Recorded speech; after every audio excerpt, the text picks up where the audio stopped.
आध्यात्मिक ज्ञान ग्रहण करने की एक अलग समझ होती है और इस भौतिक जगत में जो भी हम कर रहे होते हैं वो एक अलग समझ के साथ कर रहे होते हैं। आपको जानकर हैरानी होगी या फिर आज मैं क्लियर कुछ करना चाहता हूँ कि हमारे ही इस भौतिक संसार में कुछ ऐसे आश्रम भी हैं या फिर कुछ ऐसे शिविर भी हैं जहाँ सद्गुरु तुल्य या फिर तत्वज्ञानी जो होते हैं, जो उच्च स्तर के होते हैं, वो भी सरवाइव करते हैं। उनके सानिध्य में आने का एक भी रुपए का चार्ज नहीं होता है। लेकिन हमारा अंतकण आध्यात्मिक ज्ञान ग्रहण करने के स्तर का अगर नहीं होता है, हमारी समझ आध्यात्मिक ज्ञान ग्रहण करने के योग्य नहीं होती है, तो फिर हम ऐसे तत्वज्ञानियों के सानिध्य से या फिर सद्गुरुओं के सानिध्य से हम चूक जाते हैं। आज मैं आपको ये क्लियर करना चाहता हूँ, क्योंकि आध्यात्मिक ज्ञान ग्रहण करने की एक अलग समझ होती है और जिस समझ के साथ हम इस भौतिक जगत में सरवाइव कर रहे होते हैं वो एक अलग समझ होती है। और यहाँ पर मैं सिर्फ उच्च स्तरीय संतों के सानिध्य के बारे में ही बात कर रहा हूँ।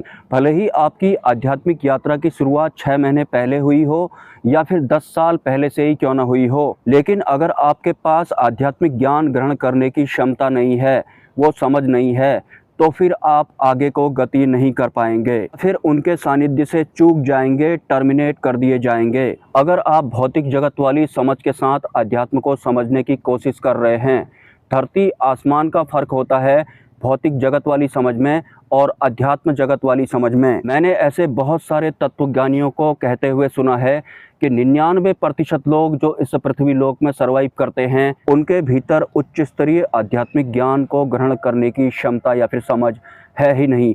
और उन्होंने ये भी कहा है कि हम उन्हें बुरा भी नहीं बोल सकते हैं या फिर उनसे नफरत भी नहीं कर सकते, क्योंकि उनकी समझ उस स्तर की है ही नहीं। मैं आज आपको बहुत गहरी बात बता रहा हूँ। अगर आप आध्यात्म में बहुत ऊंचाई पर जाना चाहते हैं, भौतिक जगत वाली एक अलग समझ होती है और अध्यात्म को समझने वाली एक अलग समझ होती है। जैसा कि मैंने अपने बहुत सारे वीडियोज में बताया है कि एक साधक के बुद्धि और मन सबसे बड़े शत्रु होते हैं। अगर आपको ये पता लग रहा है, इसका ज्ञान हो रहा है, तो आपको इसके ऊपर काम भी करना पड़ेगा। हाँ, मेरा जो बुद्धि है वो एक सीमित दायरे तक ही अध्यात्म में मेरे साथ चल सकता है और उसके बाद बुद्धि या फिर मन का कोई काम नहीं रह जाता है। और सिद्धि मार्ग और मोक्ष मार्ग बिल्कुल अलग अलग होते हैं और मुझे इन दोनों मार्गों का ज्ञान है, बोध है या फिर समझ है। और सिद्धि मार्ग में भी हम कुछ हद तक अपनी बुद्धि का या फिर अपने मन का इस्तेमाल कर सकते हैं, क्योंकि इन्हें इस भौतिक संसार में सरवाइव करने हेतु बनाया गया है। और ये भौतिक संसार माया के अधीन होता है, तो हमारी बुद्धि और मन भी माया के अधीन होते हैं। और जो मुक्ति मार्ग होता है वो इन सबसे टोटली डिटैच होता है। मैं सिद्धि मार्ग के बारे में बहुत कुछ जानता हूँ, मुझे बहुत सारी सिद्धियाँ दिखाई भी पड़ती हैं, बहुत सारी सिद्धियों से मैंने बात भी की है। लेकिन जैसे ही मुक्ति मार्ग की बात होने लगती है तो मेरे अंदर एक अलग ही संचार होने लगता है और मैं सिद्धि मार्ग को पूर्ण रूप से भूल जैसा जाता हूँ। सिद्धि मार्ग की बात कर रहा हूँ या फिर टोटल मिलाकर माया की बात मैं कर रहा हूँ। परमात्मा का संचार होते ही मैं सिद्धि मार्ग को भूल जाता हूँ। तो जब भी आपको किसी उच्च स्तरीय तत्वज्ञानी की बात सुनने को मिलेगी या फिर सद्गुरु की वाणियां सुनने को मिलेंगी, तो उस दौरान आप सिद्धि मार्ग से पूर्ण रूप से डिटैच हो जाएंगे। मतलब माया से आप पूर्ण रूप से डिटैच हो जाएंगे, क्योंकि वो एक अलग आवरण होता है, हमें वो माया के आवरण से बाहर निकाल कर ले जाता है। और मोस्ट ऑफ टाइम मैं आंतरिक स्तर पर परमार्थ वाले मार्ग में ही रहता हूँ। लेकिन इस दौरान या फिर इसका मतलब बिल्कुल भी ये नहीं है कि उस बीच में मुझे सिद्धि मार्ग वाले अनुभव नहीं घटित होंगे, क्योंकि आंख बंद करते ही मुझे दृश्य दिखना शुरू हो जाते हैं। बहुत ही आसानी से मैं किसी भी डायमेंशन में पहुंच जाता हूं। लेकिन पता नहीं कुछ समय से सूक्ष्म जगत के इन दृश्यों से या फिर डायमेंशन से मेरा मन भर जैसा गया है। लेकिन दृश्य तो मुझे फिर भी दिखते ही दिखते हैं, अनुभव तो मुझे फिर भी होते ही होते हैं। तो लगातार मुझे सिद्धि मार्ग के या फिर माया मार्ग के दृश्य नॉन स्टॉप दिखाई पड़ते हैं। कुछ दिन पहले दिया जलाते वक्त जो मैंने विनती की थी कि मुझे बहुत समय से कुछ अनुभव नहीं हो रहे हैं, तो जो अनुभव मुझे नॉन स्टॉप हो रहे हैं, मैं उन अनुभवों के बारे में विनती उस दिन नहीं कर रहा था। मैं माता पराशक्ति या फिर हनुमान जी के बारे में जो अनुभव मुझे कुछ दिनों से नहीं हो रहे हैं, उन अनुभवों को प्राप्त करने के लिए विनती मैं उस दिन कर रहा था। क्योंकि बाकी तो मुझे सब दिखाई पड़ता है, सारे अनुभव होते हैं, लेकिन माता पराशक्ति या फिर हनुमान जी के अनुभव कुछ दिनों से मुझे नहीं हो रहे थे, तो इस वजह से मैंने वो विनती की थी। क्योंकि वास्तविकता बताऊं तो एक तरह से जो मेरा भौतिक जीवन है वो इनके अंडर में है या फिर इनके द्वारा संचालित किया जा रहा है। बाकी मेरे साथ बहुत कुछ हो रहा होता है, लेकिन इसका मतलब ये नहीं है कि मैं माता पराशक्ति को भूल जाऊंगा या फिर हनुमान जी महाराज को भूल जाऊंगा।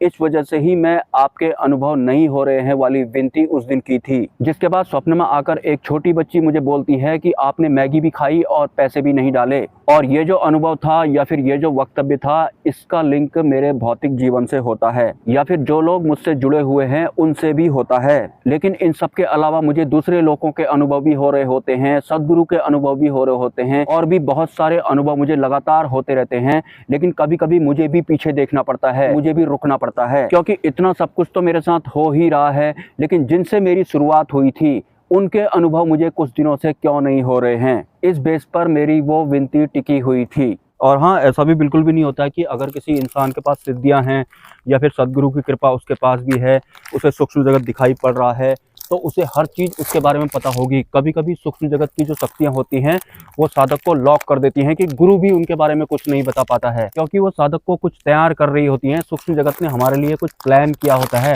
जरूरी नहीं है कि सिद्धि होने के बाद या फिर माता पराशक्ति की या बजरंगबली की कृपा होने के बाद भी हमें सब कुछ पता लग जाएगा एक सेकंड में ही। कुछ कुछ चीजें साधक को पता लगने ही नहीं दी जाती हैं। हर साधक को या फिर हर गुरु को कभी न कभी किसी अन्य गुरु से या फिर किसी अन्य साधक से मदद भी लेनी पड़ती है। ऐसा बिल्कुल भी नहीं होता कि कोई गुरु बन गया या फिर साधक बन गया तो सब कुछ वो अकेले ही करने लगेगा। हर किसी के लिए सूक्ष्म जगत की व्यवस्थाओं द्वारा प्लान किया होता है। और अगर कोई इंसान सूक्ष्म जगत की व्यवस्थाओं से जुड़ जाता है तो सूक्ष्म जगत की व्यवस्थाओं में भी नेगेटिव और पॉजिटिव दोनों ऊर्जाएं होती हैं। तो उसके बाद साधक को कोई खास फर्क नहीं पड़ रहा है।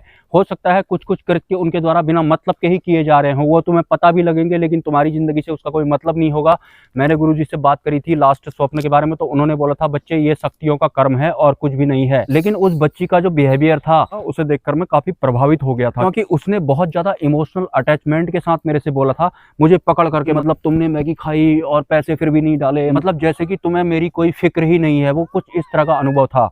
खत्म हो गया। जितना बड़ा आपका स्तर होगा उतने ही उच्च स्तरीय आध्यात्मिक ज्ञान को आप ग्रहण कर पाएंगे। फिर आपके स्तर के हिसाब से ही आपको आध्यात्मिक अनुभूतियां घटित होती हैं। मतलब जितनी बड़ी आपकी अध्यात्म के मामले में समझ होगी उसी हिसाब से आपकी आध्यात्मिक यात्रा भी होने वाली है। इसे आपको भूलना नहीं है। और हाँ, जब आप किसी तत्वज्ञानी के सानिध्य में आ जाएंगे या फिर सदगुरु के सानिध्य में आ जाएंगे तो उनका एक अलग ही वेग या फिर आवरण होता है। जैसा आपको सिद्धि मार्ग के दौरान फील होता है वैसा सदगुरु के सानिध्य में या फिर उनके आवरण में बिल्कुल भी महसूस नहीं होता है। दोनों अलग अलग मार्ग हैं तो दोनों के आवरण भी अलग अलग होते हैं। और वास्तविकता तो ये है कि जो सिद्धि मार्ग में होते हैं, सिद्धि मार्ग भी एक पेन जैसा देकर जाती है। मतलब हमें साधना में एक पेन जैसा होता है। लेकिन जो मोक्ष मार्ग होता है या फिर जो सदगुरु का आवरण होता है वहाँ सिद्धि मार्ग की तरह किसी भी तरह का कोई पेन हमारे सर में नहीं होता है। जैसे कि थोड़े दिन पहले मैंने एक वीडियो बनाया था कि आपके समक्ष सदगुरु प्रकट हो जाते हैं और वो आपसे कहते हैं कि तुम्हें अपनी सारी संपत्ति दान करनी होगी। लेकिन एक साधक ने इस लाइन को भौतिक जगत वाली अपनी समझ का इस्तेमाल करके उन्होंने बड़ी आसानी से कमेंट कर दिया कि अगर मैं सदगुरु को अपनी संपत्ति ना दान करके गरीबों में बांट दूं तो भी तो अच्छा ही रहेगा। मैं आपको एक बात क्लियर करना चाहता हूँ, तत्वज्ञानी या फिर सदगुरु के सानिध्य में आप नहीं आ पाएंगे या फिर उनके द्वारा आपको टर्मिनेट कर दिया जाएगा। लेकिन इसमें बुरा मानने की बात भी नहीं है, क्योंकि एक दिन आपकी समझ उस स्तर की जरूर हो जाएगी। ऐसी मैं उम्मीद कर सकता हूँ। आध्यात्मिक ज्ञान को ग्रहण करने वाली समझ के बारे में मैं बात कर रहा हूँ। आध्यात्मिक ज्ञान को ग्रहण करने की एक अलग ही समझ होती है। बहुत सारे लोगों को समझ में ही नहीं आता है क्योंकि वो भौतिक जगत वाली समझ का इस्तेमाल कर रहे होते हैं। और अगर मैं उनसे ये कहूँ कि ये भी गलत है, वो भी गलत है, जो आप सोच रहे हैं वो भी गलत है, जो कि वास्तव में गलत होता भी है, तो ऐसा सुनकर उनके सर में पेन होने लग जाएगा। क्योंकि बौद्धिक बल एक सीमित दर्जे का बल होता है। बहुत सारे लोग जो उच्च स्तरीय तत्व गुरु या फिर सदगुरु के सानिध्य में जाना चाहते हैं या फिर वहां पहुंच भी गए हैं और इसी समझ के साथ अगर आप उनके सानिध्य में जाने की सोच रहे हैं तो फिर आपको वहां टर्मिनेट कर दिया जाएगा। वहां का 1 रुपए का भी चार्ज नहीं होता है। आपकी समझ उच्च स्तरीय आध्यात्मिक ज्ञान ग्रहण करने की नहीं हुई तो फिर वो ऐसे बुद्धि के ज्ञानियों को नमस्कार बोल देते हैं और मैं भी कभी कभी उन्हें या फिर उनके शिष्यों को ऐसी भौतिक समझ के साथ चलने वाले साधकों को डांटना भी पड़ता है। दूसरा, उनके पास कोई रास्ता होता भी नहीं है। एक तत्वज्ञानी बोल भी रहे थे कि हम उन्हें बुरा बोल या फिर उन्हें बुरा मान भी नहीं सकते क्योंकि उनकी जो समझ है उस स्तर की है ही नहीं। और 99% लोग जो इस पृथ्वी लोक में सर्वाइव कर रहे हैं उनकी समझ की उन्होंने बात की थी, और ये एक वास्तविक सत्य भी है। और उच्च स्तरीय सद्गुरु या फिर जो तत्वज्ञानी होते हैं, उनके जो शिष्य होते हैं, जो भी उनका शिविर होता है या फिर जहाँ पर भी उनका स्थान होता है, उनके स्थान पर वही समझ वाला शिष्य टिक पाता है। इसकी समझ उच्च स्तरीय आध्यात्मिक ज्ञान को ग्रहण करने के योग्य होती है। मतलब मोटा मोटा मुझे भी आज तक ये समझ में आया कि 99% लोग जो इस पृथ्वी लोक में सर्वाइव कर रहे होते हैं, उनमें से सिर्फ 1% लोगों के पास ही उच्च स्तरीय आध्यात्मिक ज्ञान ग्रहण करने की समझ होती है। और बाकी के जो इंसान या फिर जो साधक होते हैं, भौतिक जगत वाली जो जटिल बुद्धि होती है, उसके साथ ही वो अध्यात्म को भी समझने की कोशिश कर रहे होते हैं। जबकि आध्यात्मिक जगत को समझने के लिए एक अलग समझ की जरूरत पड़ती है, वो एक संचार होता है। समझ भी मैं उसे नहीं बोलना चाहूँगा। अगर मैं इसी चैनल की बात करूं जो कि वास्तव में अध्यात्म में कुछ करना चाहते हैं, कुछ प्राप्त करना चाहते हैं, तो सब तो भौतिक जगत वाली समझ के साथ अध्यात्म में एंट्री नहीं करते हैं। लेकिन 1% लोग ऐसे भी जरूर इस चैनल पर हैं जिन्हें की सद्गुरु लेवल की समझ होती है या फिर उच्च स्तरीय ज्ञान ग्रहण करने की क्षमता उनके भीतर भी होती है। लेकिन ज्यादातर जो साधक हैं वो जटिल बुद्धि या फिर भौतिक जगत वाली जो समझ होती है, उसी का इस्तेमाल आध्यात्मिक जगत में भी करने में लग रहे हैं, जिससे कि एक दिन उनके सर में दर्द होने ही वाला है। क्योंकि भौतिक जगत वाली बुद्धि का इस्तेमाल करके या फिर भौतिक जगत वाली समझ का इस्तेमाल करके आप उच्च स्तरीय ज्ञान को ग्रहण करेंगे या फिर सुनेंगे, और अगर आपकी समझ उच्च स्तरीय ज्ञान को ग्रहण करने वाली नहीं हुई तो फिर उसके फलस्वरूप आपके सर में पेन ही होने वाला है। मतलब आपकी समझ उच्च स्तरीय ज्ञान को ग्रहण करने के लिए पहले से ही तैयार होनी चाहिए, और वो समझ की एक अलग लय होती है। यहाँ दो अलग अलग समझ की बात हो रही है। एक वो समझ जो हमें इस संसार ने दी और हम वैसे ही बन गए और हमें लगता है कि इसके अलावा कोई दूसरी समझ होगी ही नहीं। लेकिन यहाँ आध्यात्म की बात हो रही है, सूक्ष्म जगत की बात हो रही है, और हमारा ये भौतिक संसार तो वैसे ही सेकंड हैंड होता है। मतलब वास्तविक सत्य तो वैसे ही सूक्ष्म होता है। और बहुत सारे लोग जो इस पृथ्वी लोक में सर्वाइव कर रहे हैं, भले ही वो सांसारिक हों या फिर वो आध्यात्मिक ही क्यों ना हो, उनमें से 99% लोगों को लगता होगा कि जो समझ होती है वो एक ही तरह की होती है, समझ की सिर्फ एक ही लेयर होती होगी।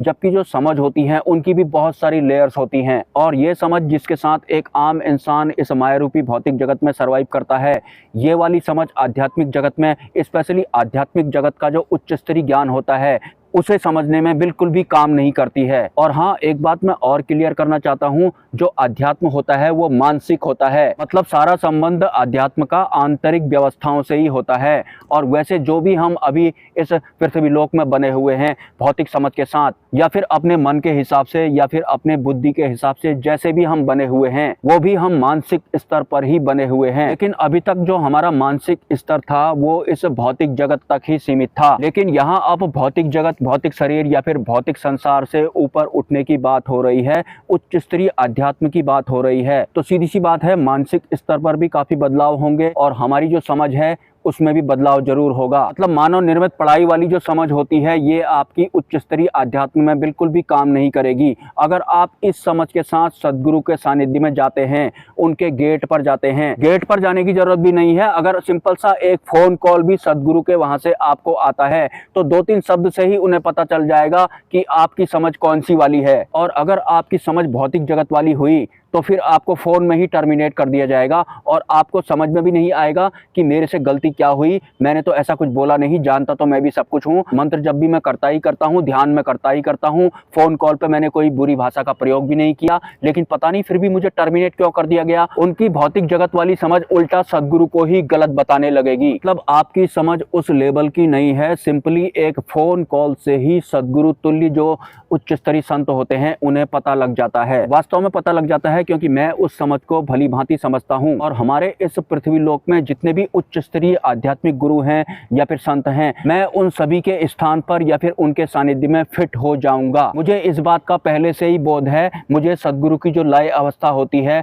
उसका संचार पहले से ही मेरे भीतर हो रहा है, और इस वजह से ही मैं इस तरह के वीडियो भी बना पाता हूँ। और इस लाइन को अपने बौद्धिक बल से समझने के बाद आपको अपने आप को डाउन नहीं करना है। यह संचार आपके भीतर भी हो सकता है, लेकिन जब तक उच्च स्तरीय आध्यात्मिक ज्ञान को ग्रहण करने की जो क्षमता होती है या जो समझ होती है, उस समझ का संचार आपके भीतर शुरू नहीं हुआ तक आपको उच्च स्तरीय संत, सदगुरु या फिर उच्च स्तरीय तत्वज्ञानियों का सानिध्य प्राप्त नहीं होने वाला है। ये मैं आज आपको क्लियर कर देता हूँ। उच्च स्तरीय ज्ञान को ग्रहण करने की समझ आपके भीतर पहले से ही होनी चाहिए। उच्च स्तरीय ज्ञान ग्रहण करने की समझ का संचार आप अपने भीतर कैसे कर सकते हैं, उसकी शुरुआत कैसे हो सकती है, आगे मैं इसी वीडियो में एक ट्रिक भी बताने वाला हूं, वो काम जरूर करती है। एक सिंपल तरीका बताता हूं। उच्च स्तरीय आध्यात्मिक ज्ञान ग्रहण करने की समझ होती है, उसका संचार में भी आप लोगों के भीतर होने लगेगा।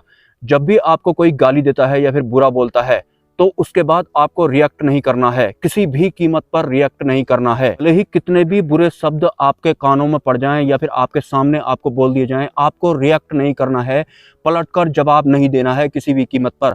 और उसके बाद आपको शांति से बैठ जाना है और दोबारा से आपको उन बुरे शब्दों को याद करना है जो कि आपके खिलाफ बोले गए थे। और फिर आपको मंथन करना है कि जब ये बुरे शब्द मेरी तरफ आए थे तो उसके बाद कहां पर जाकर ये टकराए थे, ऐसी कौन सी जगह थी जहां पर टकराने के बाद मेरे अंदर से बुरा फील महसूस होना शुरू हुआ था, या जो भी बुरा मेरी तरफ को आता है इससे कौन सा पॉइंट मेरा प्रभावित होता है। आपको बुरा फील करने वाले उस पॉइंट पर पहुंचना है, आपको भीतर जाते रहना है कि कहां पर डैमेज हुआ था। तो बुरा लगने वाला वो पॉइंट भी आपको मिल जाता है अगर आप भीतर को जाते हैं, कोई रिएक्ट नहीं करते हैं। तो जब हमें खुशी होती है तो खुशी कहां से मेरे अंदर उत्पन्न हुई थी, खुशी वाला पॉइंट कहां था, वो पॉइंट भी आपको मिल जाता है। ऐसी रोने वाला पॉइंट भी मिल जाता है। अभी तो आप एक कंप्लीट पैकेज हैं। किसी ने आपको बुरे शब्द बोले तो आपको पूरा का पूरा लग गया कि मुझे पूरा ही बुरा बोल दिया, लेकिन पूरा का पूरा आपको बुरा नहीं लगा। बुरा रिसीव करने वाली जो इंद्रिय होती है या फिर जो पॉइंट होता है, उसके थ्रू आपको बुरा लगना शुरू हुआ था। अभी एक यूनिट की तौर पर आप काम कर रहे हैं, लेकिन अगर आप भीतर को जाना शुरू करेंगे तो आपको यूनिट का एक एक मेंबर का पता लग जाएगा जो भी आपके अंदर भीतर होते हैं। आपको साफ साफ पता लग जाएगा कि अगर मुझे बुरा फील होता है तो इस पॉइंट से होता है, अच्छा फील होता है तो इस पॉइंट से होता है। ऐसे ही भूख वाला मेरा पॉइंट ये है, काम वाला पॉइंट मेरा ये है, क्रोध वाला पॉइंट मेरा ये है। इस प्रोसेस को फॉलो करने के दौरान एक साधक बहुत ज्यादा एंजॉय भी करता है। पहली बार आपको पता लगेगा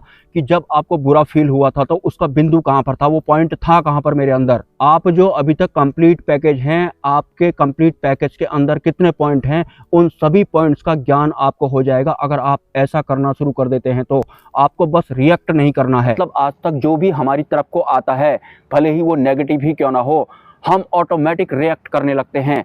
रिएक्ट करना आपको अब बंद कर देना है, वहीं पर आपको रुक जाना है, होल्ड हो जाना है। और जो भी बुरी चीज आपकी तरफ आई थी जिससे कि आपको बुरा फील हुआ था, आपको अंतर ध्यान करना है कि जो बुरा मुझे फील हुआ था, उस बुरे का पॉइंट आखिर मेरे भीतर कहां पर है। वास्तव में बहुत जल्दी आपको उस बुरे का पॉइंट भी मिल जाएगा। तो आपकी व्यवस्था के भीतर हर एक वो पॉइंट मिल जाएगा जिस वजह से आप प्रभावित होते हैं। भले ही कोई बुरा आपकी तरफ आ रहा है तो आप प्रभावित हो रहे थे, या फिर कुछ अच्छा आपकी तरफ आ रहा था तो आप प्रभावित हो रहे थे, वो एक एक पॉइंट आपको साफ साफ दिखने लगता है अगर आप इस प्रोसेस को फॉलो करते हैं। तो रिएक्ट नहीं करना है आपको। अभी तक हम ऑटो रिएक्ट करने वाली अवस्था में चल रहे होते हैं। मतलब एक आम इंसान तो सोचता भी नहीं है, कुछ भी उसकी तरफ को आता है तो तुरंत वो उसका जवाब दे देता है। मतलब जो हमारा ऑटो रिएक्शन है वो स्वचालित अवस्था में इस वक्त है, लेकिन इसको रोक देना है, इसे होल्ड कर देना है। मिलते हैं नेक्स्ट वीडियो में। नमस्कार।